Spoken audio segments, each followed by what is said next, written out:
Gente, eu estava conversando com vocês que a técnica do DNA recombinante é a principal técnica dentro da engenharia genética. Mas nos últimos tempos tem uma nova técnica sendo desenvolvida que deve logo tomar lugar da técnica do DNA recombinante como técnica número 1 dentro do processo de engenharia genética. É uma técnica chamada de CRISPR-Cas9, que também tem sido conhecida com o nome de edição de genes. Ora, o nome edição de genes devido à possibilidade de você alterar um determinado gene. É diferente, por exemplo, da técnica do DNA recombinante, né? A técnica do DNA recombinante, inclusive comentando com vocês, que ela foi desenvolvida lá nos anos 70, ela, moçada, está relacionada com corte e colagem de DNA. Você vai lá, corta o DNA de alguém e cola o DNA em outro alguém. Cortei e colei. Enquanto, moçada, essa técnica nova, CRISPR-Cas9, a edição de genes, desenvolvida agora, a partir dos anos 2012, mais ou menos, ela tem a possibilidade, moçada, de modificar genes dentro do seu genoma. Ou seja, modificação de genes dentro de você. Dentro, moçada, inclusive, de indivíduos adultos. O que abre muitíssimas possibilidades. Isso aqui já sendo utilizado, por exemplo, para pegar pessoas com HIV e tá lá o DNA do HIV inserido na sua célula e você modificar o material genético do HIV dentro da sua célula de maneira que o HIV não traga mais problemas para a sua vida. Pegar, por exemplo, uma pessoa que tem uma doença genética e pegar esse gene da doença genética, ver qual é a diferença dele para o gene original. Será que tem alguma base nitrogenada trocada? No original era timina, no gene defeituoso é adenina? Então você vai lá e modifica. Pega e troca a base nitrogenada, uma base nitrogenada que seja. Troca ela, transformando o gene defeituoso no gene normal, para a pessoa voltar ao normal. Inclusive isso aqui é tão barato, e é tão fácil de ser feito, que está todo mundo morrendo de medo, com a possibilidade de começarem a mexer no DNA das pessoas de modo indistinto. Né? A possibilidade, de repente, lá, de a galera facilitar muito processos do tipo, geneticamente mudar a cor do olho de alguém. Ah, seu olho é castanho, você quer ter olho azul, vai lá e edita o gene. Transforma o gene de olho castanho no gene de olho azul. Você quer, de repente, ficar loiro, tem um cabelo preto, edita o gene. Transforma o gene de cabelo preto no gene de cabelo loiro. E por que essa técnica ela é tão revolucionária? Por que ela é tão mais fácil e tão mais barata do que a técnica do DNA recombinante? A técnica do DNA recombinante, ela usa enzimas de restrição para poder cortar o DNA. Para começar, você não corta o DNA onde você quer. Você vai cortar o DNA em trechos específicos determinados pela enzima de restrição. Em trechos específicos determinados pela enzima. Em outras palavras, não é você quem manda. Quem manda é a enzima. O exemplo que a gente utilizou, né? Tu pega lá uma enzima, como é a enzima EcoR1, ela não corta qualquer pedaço de DNA que eu quero. Ela só corta obrigatoriamente trechos de DNA onde você tem a sequência GATTC, CTTAG na dupla hélice. Ou seja, isso é uma limitação. Por mais que eu tenha uns 30 tipos de enzimas de restrição conhecidas, a gente, moçada, quando usa uma determinada enzima de restrição, não corta onde você quer. Você corta o DNA em trechos específicos e é a enzima que manda. Para começar, o diabo da técnica CRISPR-Cas9, ela consegue utilizar essa enzima chamada Cas9, onde a enzima Cas9 ela é um tipo de nuclease. Quando a gente fala, moçada, que ela é um tipo de nuclease, em português, ela é capaz de quebrar o DNA, de quebrar um determinado ácido nucleico, sendo que ela vai quebrar um determinado ácido nucleico na sequência específica que eu quero, porque ela é acoplada a uma molécula de RNA guia. Como assim, Landim? Um RNA guia? Um RNA guia que eu crio, que eu vou lá e monto, complementar ao DNA que eu quero cortar. Complementar ao DNA de interesse, ao DNA que eu quero estar modificando. Ok, tudo bem? Tentando explicar para vocês ainda um pouco melhor. Era uma vez, por exemplo, uma determinada sequência de material genético.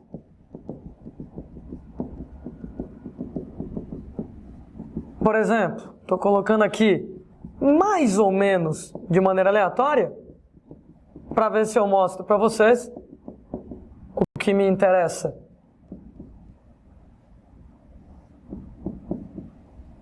Pronto, está aqui então um determinado pedaço de DNA e, gente, a diferença de funcionamento da técnica do DNA recombinante para CRISPR-Cas9. Na técnica do DNA recombinante, se eu utilizar uma enzima como, por exemplo, a enzima EcoR1, eu não consigo cortar o DNA em qualquer ponto. Suponha, por exemplo, que eu quero especificamente trocar essa base nitrogenada, adenina, timina, por uma outra base. Imagine que eu quero especificamente cortar esse pedaço, esse é o meu DNA de interesse, que eu quero remover e trocar. Cara, se eu fosse usar a enzima como a EcoR1, ela não age onde eu quero, ela não age aqui, ela age especificamente numa sequência dessas aqui, GAA-TTC, nesse caso, moçada, na sequência que ela quer. Ela não corta onde eu quero, ela corta onde ela quer.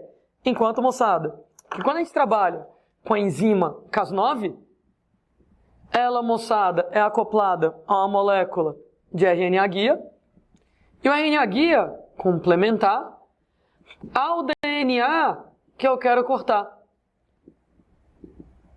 Nesse caso, deixa eu colocar aqui uma sequência um pouco maior para a gente poder analisar. Por exemplo, imagine que eu quero cortar essas 3 bases nitrogenadas que elas estão defeituosas.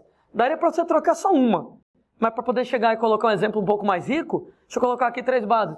Como é que seria o meu RNA guia nesse caso? Ora, o meu RNA guia complementar a sequência que eu quero cortar. Se a sequência ela é ACG, nesse caso, o RNA guia ele vai ser o GC, e todo o sistema CRISPR-Cas9 ele vai trabalhar de modo que o RNA guia ele vai entrar bem aqui, ele vai lá e marca o lugar onde você quer cortar, e com isso, moçada, a enzima Cas9, que é uma nuclease, corta aqui, e com isso remove todo o DNA que você deseja remover. Grande vantagem disso, precisão. Ela é uma técnica, moçada, extremamente precisa. Ela corta o DNA onde eu quero. Enquanto que a enzima EcoR1, que a gente usa lá, enzima de restrição, na técnica do DNA recombinante, só pode cortar o pedaço que ela quer cortar, é ela que manda. Eu dependo da vontade dela. Com essa técnica agora, eu consigo cortar onde eu quero. Se eu quero cortar esse pedaço especificamente, a gente tem o RNA guia acoplado à enzima Cas9. Ele é complementar ao DNA que me interessa cortar. E aí você vai lá, moçada, e corta do jeito que você quiser. Você pode cortar genes inteiros, pode cortar um gene inteiro, pode cortar um pedaço do gene, 3 bases nitrogenadas. Gente, você pode trocar uma base. Como eu falei, você pode trocar uma única base, se for o caso. O gene original, o gene normal da pessoa, era para ter a sequência A, C, T, G. O gene defeituoso, o gene mutante, que determina a doença, ele é A, C, A, G. Poxa, moçada, você tem uma base nitrogenada trocada daqui para cá. Ora, hoje em dia, através da técnica de edição de genes, a gente consegue fazer um RNA guia, de maneira a cortar só esse pedaço, o resto todo é normal, e você troca do gene mutante para voltar a ser o gene normal, a doença genética ser curada nesse caso, né? De modo extremamente preciso aqui nessa situação. Ah, a propósito, né? A gente corta. E como é que eu colo, por exemplo, o que eu quero? Porque o gene mutante era esse, né? Cortei aqui, arranquei a adenina defeituosa. E eu tenho que colocar agora uma timina para o gene mutante voltar a ser normal. Sabe quem faz isso? O próprio sistema de reparo de DNA. Né? Você tem lá que o DNA ele pode ser reparado Existem enzimas que reparam o DNA, quando você vai lá e corta, deixou o buraco, né? Deixou o buraco. E esse buraco agora, ele vai ser consertado pelas enzimas de reparo, só com um detalhe. Eu posso chegar e dar um empurrãozinho no reparo, colocando no lugar do reparo várias cópias da sequência que eu quero que use no reparo. De maneira que você vai lá, como tem várias dessas, vai reparar, por exemplo, com a que eu quero, e aí você repara do jeito que eu queria. O gene mutante agora vai ficar igual ao gene normal. Ou seja, em outras palavras, quando você vai lá e corta o determinado DNA do jeito que você queria, a gente foi lá e cortou e arrancou esse pedaço. Arranquei esse segmento de DNA do jeito que eu coloquei. Vou pegar só esse pedacinho aqui para analisar, tá? Então tem adenina em cima, timina embaixo. Do lado de cá, adenina em cima, timina embaixo. Então tinha aqui adenina, adenina, essas duas, timina, timina, essas duas, e eu tirei essas três do meio. Aí, a gente tem lá que as enzimas relacionadas ao reparo do DNA,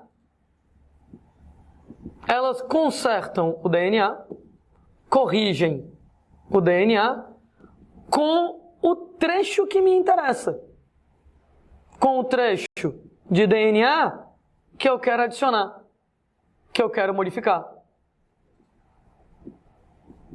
Ou seja, eu queria trocar aquela sequência ACG por uma sequência, sei lá, TTT.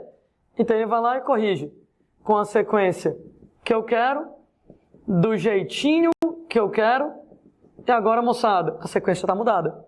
Então olha aqui, eu poderia argumentar que a técnica de edição de genes, ela tem duas etapas. Que nem a história lá que a gente tem da técnica do DNA recombinante. Corte, sendo que o corte ele vai ser feito através da enzima Cas9, no ponto que o RNA guia coloca, super precisa, e colagem. Só que nesse caso, a gente vai colar exatamente o que a gente quer, as enzimas para o reparo de DNA, conserta o DNA com um trecho do DNA que eu quero adicionar. Então eu vou lá e adiciono o pedacinho que eu quero e pronto, um novo DNA foi construído nessa situação, né? Lembrando que com isso eu posso mexer nos genes dentro de você, né? A gente foi lá, como eu disse, não cortou o gene de uma espécie e colocou em outra. Não tirou o gene da espécie A e colocou na espécie B. Eu peguei o seu DNA dentro do seu genoma, cortei um pedaço dele. Poderia, moçada, só cortar. Eu posso cortar e colar alguma coisa nova e com isso modifiquei. Ele era ACG, ele agora é TTT aqui na jogada. Que tal tentar organizar um pouco melhor como funciona a técnica da CRISPR-Cas9 aí nesse caso? Então, basicamente, duas etapas em relação ao corte, né? Duas etapas em relação ao corte e à colagem. Então, etapas do processo. Número 1, corte na região de DNA marcada pelo RNA guia, especificamente marcada pelo RNA guia.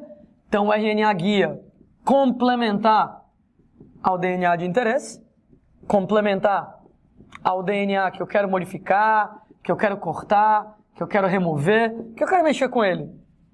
Sendo, moçada, que a corte é feita através da enzima Cas9. Beleza.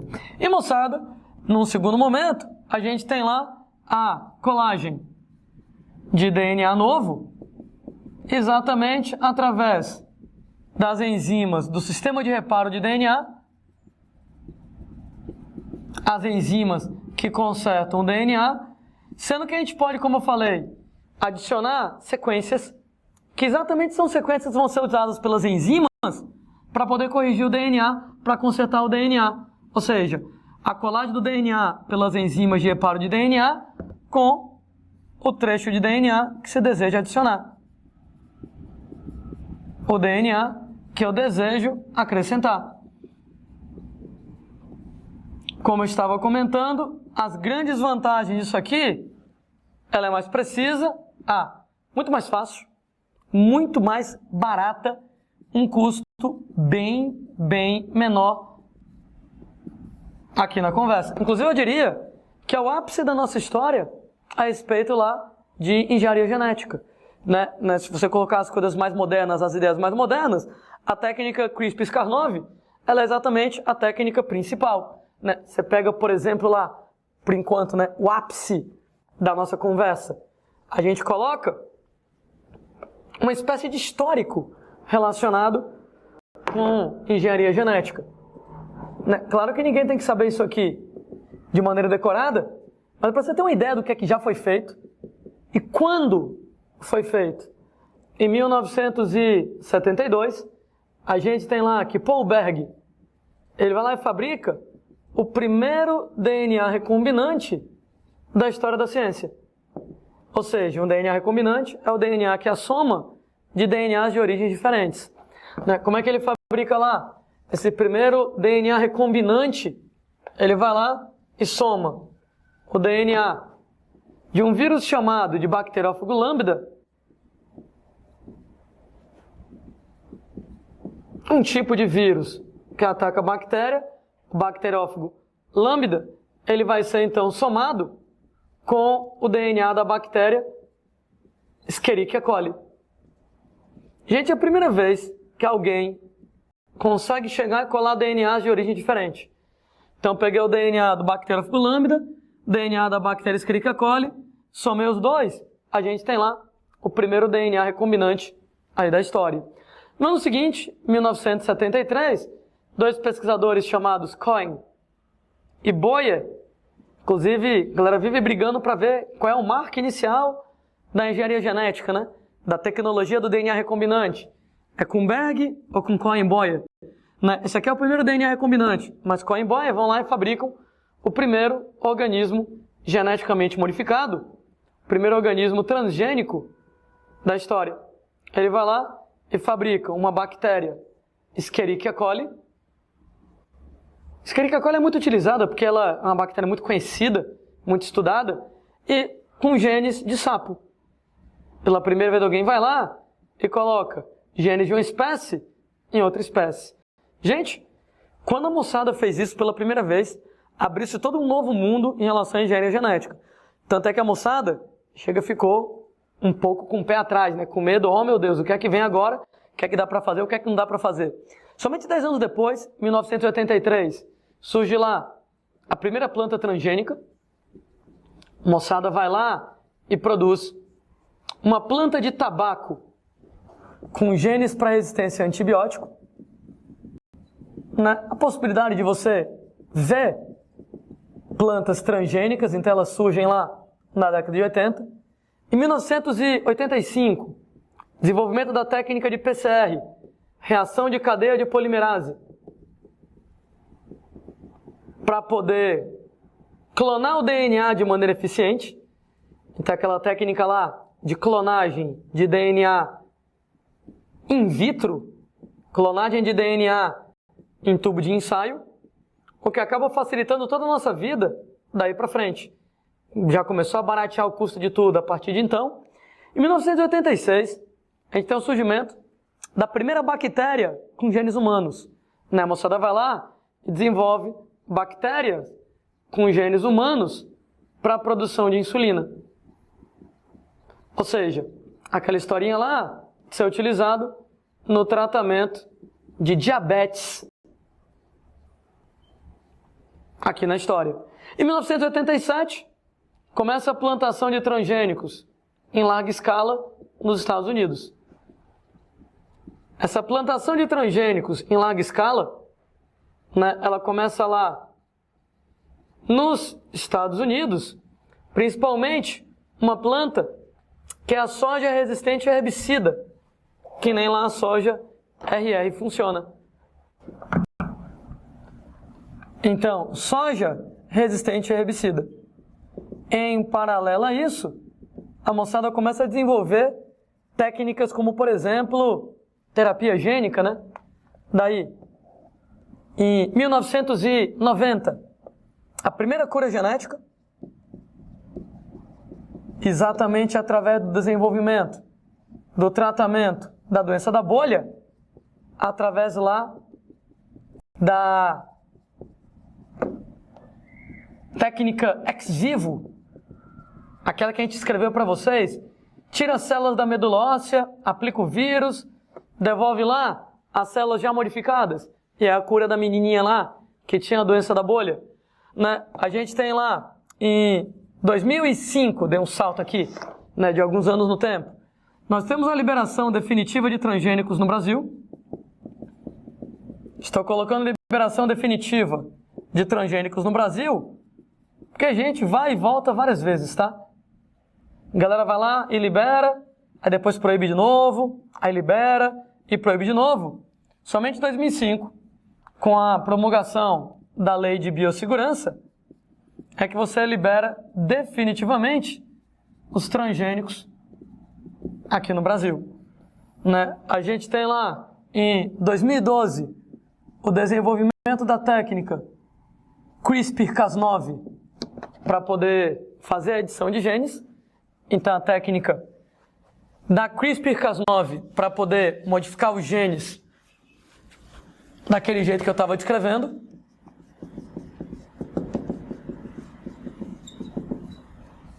Sendo que, em 2014, o surgimento, moçada, dos primeiros macacos geneticamente modificados pela técnica de edição de genes. Detalhe enorme aqui, né?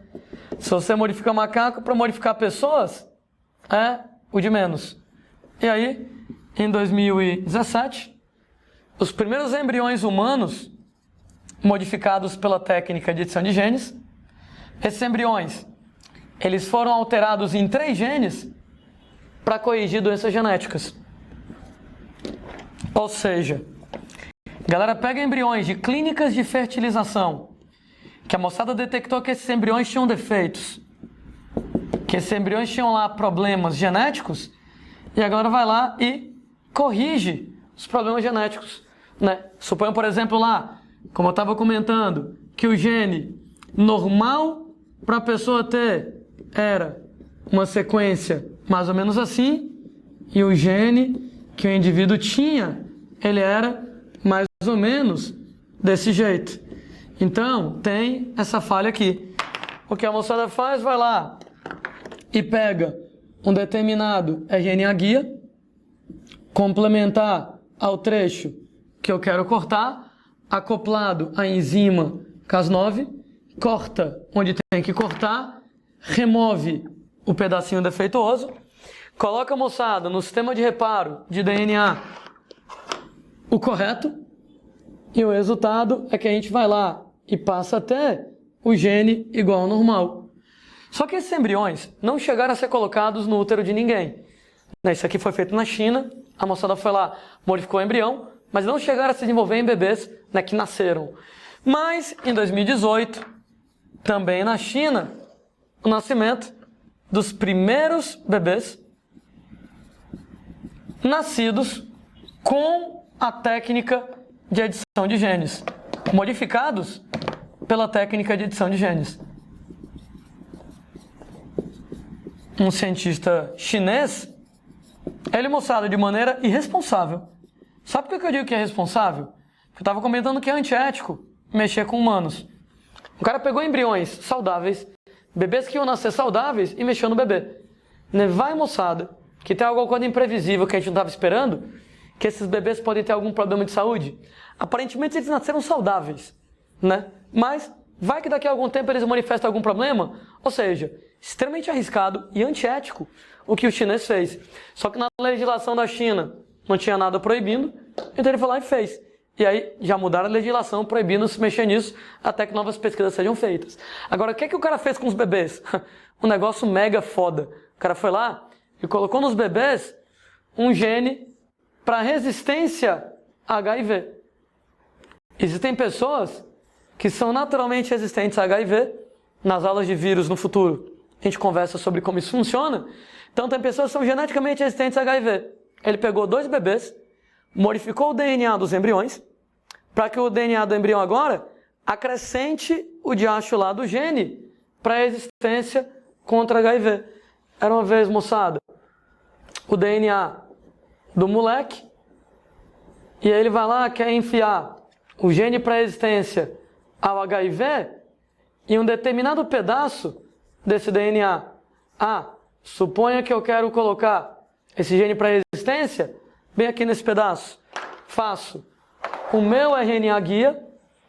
O RNA guia vai reconhecer o lugar onde eu quero cortar, acoplado à enzima Cas9, corta, abre e acrescenta aqui no meio o gene que você quer, através do sistema de reparo de DNA. Ou seja, a gente vai lá, ó, afasta isso aqui, coloca, gente, o gene que a gente queria colocar, que ele queria colocar, e aí, moçada, acrescentou o gene do jeito lá que ele queria colocar. E resultado, os bebês nasceram com, entre aspas, uma mutação, não vou dizer que é a mutação que foi induzida por ele, que permite que eles sejam resistentes ao HIV. Alguém deve estar pensando, caralho, que coisa bacana. E, gente, é inevitável você pensar assim, mas volto a dizer, não foi legal da parte do cara fazer isso, porque pode ter efeitos colaterais imprevisíveis. Inclusive, estudos feitos lá com a técnica CRISPR-Cas9, ela é muito precisa, mas ela não é 100% precisa. Então, você já viu, por exemplo, erros induzidos por elas, né? Então, em células de outros organismos modificados, erros que aconteceram, o que talvez possa gerar novas mutações, um câncer, alguma coisa do gênero, né? Então, arriscado. Mas estou dizendo que isso aqui já foi feito, né? Ou seja, abriram a caixa de Pandora, né? Você controlar isso agora vai ser complicado. Aguarde aí, cenas dos próximos capítulos. Muitas novidades devem aparecer nesse campo no futuro.